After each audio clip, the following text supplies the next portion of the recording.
Buenas tardes con todos.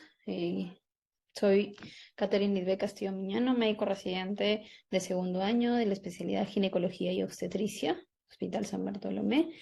El día de hoy voy a desarrollar el tema trastornos hipertensivos del embarazo. Es una patología muy importante ya que se considera dentro de las tres primeras causas, tanto a nivel internacional como a nivel nacional, ¿no? A nivel mundial se dice que los trastornos hipertensivos del embarazo son responsables del 18% de todas las causas de mortalidad. Y dentro de estos trastornos tenemos la preeclampsia, que solamente ella complica del 2 al 8% de embarazo. Asimismo, se estima que el 75% de los casos de preeclampsia son leves, pero el 25% son severos, ¿no?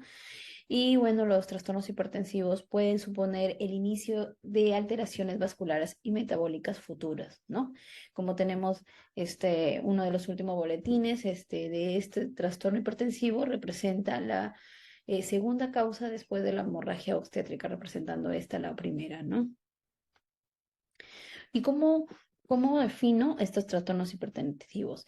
Tenemos cuatro patologías, las que engloba. La primera de ellas es la hipertensión arterial crónica, que se define como una presión arterial diastólica mayor a 140 y o una presión arterial sistólica mayor a 90, ¿no? Estas cuatro patologías van a tener este denominador común, que son los valores de la presión. Sin embargo, esta hipertensión crónica debe ser tomada esta presión en dos ocasiones con al menos una diferencia de 4 horas de intervalo que puede persistir después de las 12 semanas postparto, ¿no? El otro lado, bueno, además de ello, que esta hipertensión debe presentarse antes del embarazo o incluso hasta las primeras 20 semanas, porque si yo me encuentro ante una gestante mayor a 20 semanas, ya podría estar ante una hipertensión gestacional, que también va a ser el hallazgo de dos tomas con al menos 4 horas en ausencia de proteinuria y que va a regresar a la normotensión antes de las 12 semanas postparto, ¿no?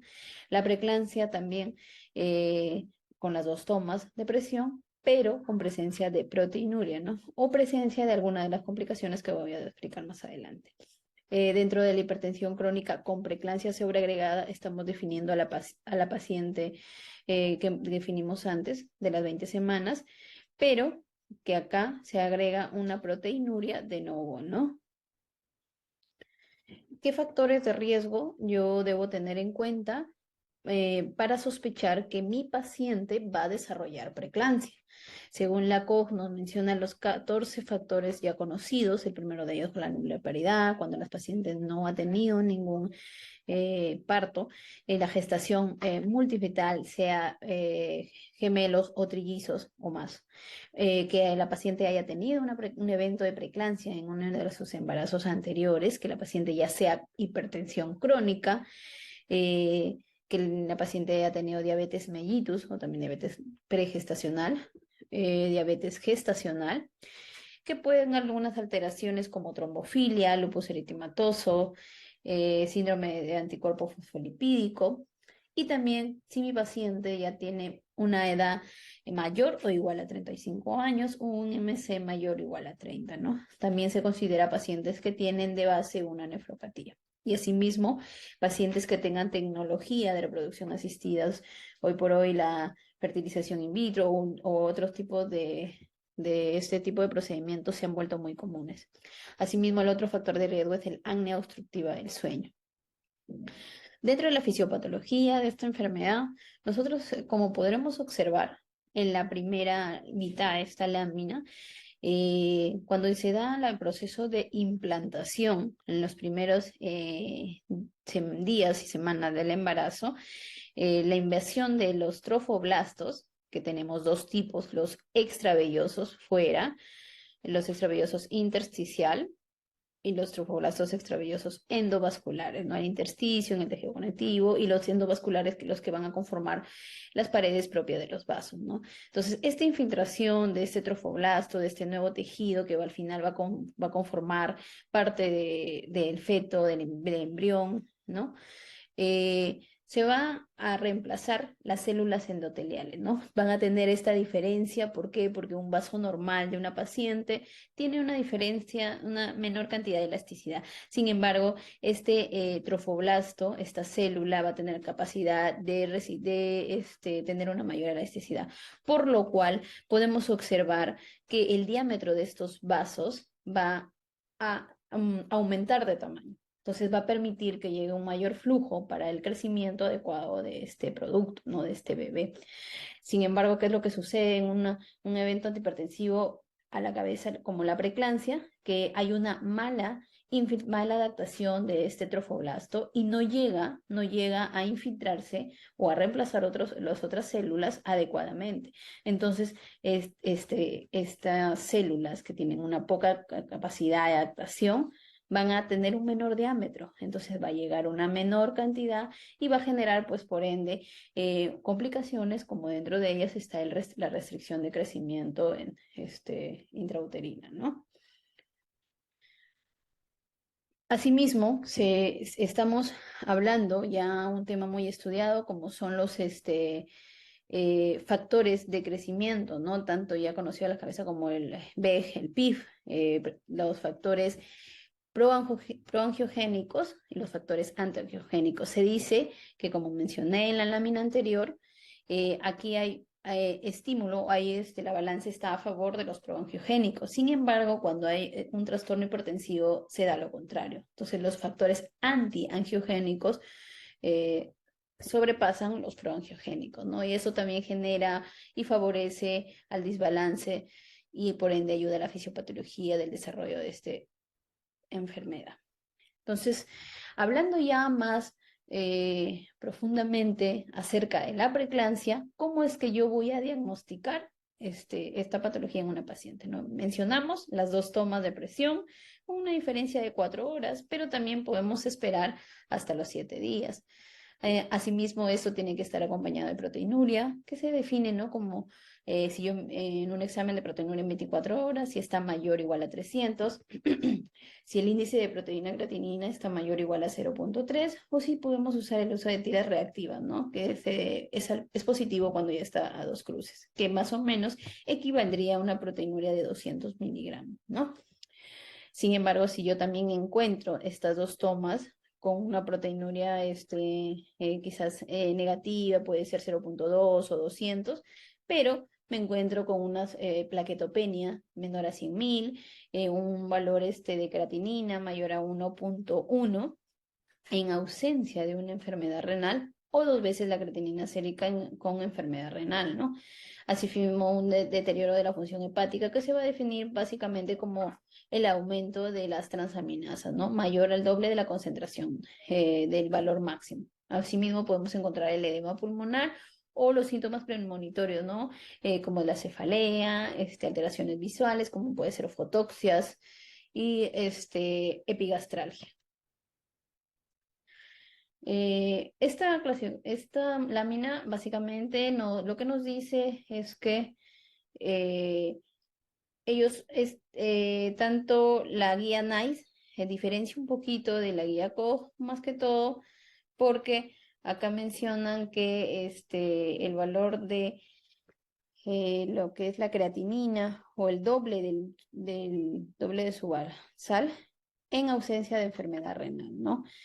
Recordar que acá el índice de proteína mencionan mayor a 0,3. Sin embargo, lo que mencioné anteriormente acerca de la COG es que es mayor o igual, ¿no? Entonces, podemos encontrarnos ante pacientes que no solamente son preeclampsia, sino preeclampsia severa. ¿Y cómo es que yo voy a identificar esto, no? Ya lo había mencionado, que básicamente eran criterios de severidad, que son una presión mayor o igual, ¿no? De 160 a 110 en 2 ocasiones separadas de 4 horas. Asimismo, la cefalea, pero esta cefalea tiene ciertas características, ¿no? Debe ser de inicio reciente, que no responde a tratamiento con acetaminofén, ¿no? O alteraciones visuales o epigastralgia. Asimismo, la creatinina sérica mayor a 1,1, ¿no? Menciona la mayoría de las guías en esta Bibliografía menciona mayor a 1.2, no, mayor igual debería ser a 1.2. Las transaminemias, el edema agudo de pulmón y una trombocitopenia, ¿no? En la guía NICE menciona que incluso como criterio de severidad está la oliguria, cosa que no menciona la guía COG, ¿no? Una oliguria definida como menor a 500 mililitros en 24 horas o menor a 90 mililitros en 3 horas, ¿no? Asimismo, la alteración de las pruebas de perfil de coagulación, entre otros. Ahora, ¿existe alguna estrategia para reducir el riesgo de trastornos hipertensivos del embarazo? Siempre hay ciertos estudios eh, acerca de qué podemos hacer por evitar la aparición de esta patología. Entonces, tenemos primero intervenciones nutricionales como es el apoyo con vitamina C, vitamina D, el aceite de pescado, el ácido fólico, la suplemento de ajo, restricción de sodio. Pero, ¿cuál es la contra que ha encontrado estos estudios? Que no hay evidencia suficiente para respaldar, ¿no? La diferencia estadística no es significativa. Luego están los suplementos de calcio, que ya hay varios estudios como el que menciono acá, que demuestran sí que la indicación de calcio, sobre todo en áreas que no tienen una buena nutrición o una buena ingesta adecuada de calcio, ¿no? Y bueno, a la cabeza está el estudio de la aspirina, que ya se ha demostrado que el uso de aspirina en pacientes que tienen factores de riesgo, ya mencionados al inicio, pueden disminuir, pero no van a evitar que le dé la preeclampsia. Pero, ¿cuál es el objetivo al yo dar la aspirina? Es que esta preeclampsia se presente lejos de término o lo más posible, más allá de las 34 semanas, porque obviamente lidiar con un bebé mayor a 34 semanas va a tener una mejor tasa de probabilidad de evitar otras complicaciones, a diferencia de un bebito de menos de 34 semanas. Entonces, la aspirina se da entre 100 a 150 miligramos cada 24 horas, ¿no? ¿Desde cuándo? Desde antes de las 16 semanas, mencionan incluso con este intervalo de 12 a 16 semanas, hasta las 36 semanas, ¿no?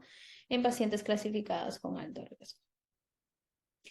Ahora, ¿en qué pacientes yo voy a dar aspirina? Entonces, de los que ya mencioné, hay factores de riesgos altos en los cuales sí la recomendación de la aspirina es, es bastante alta.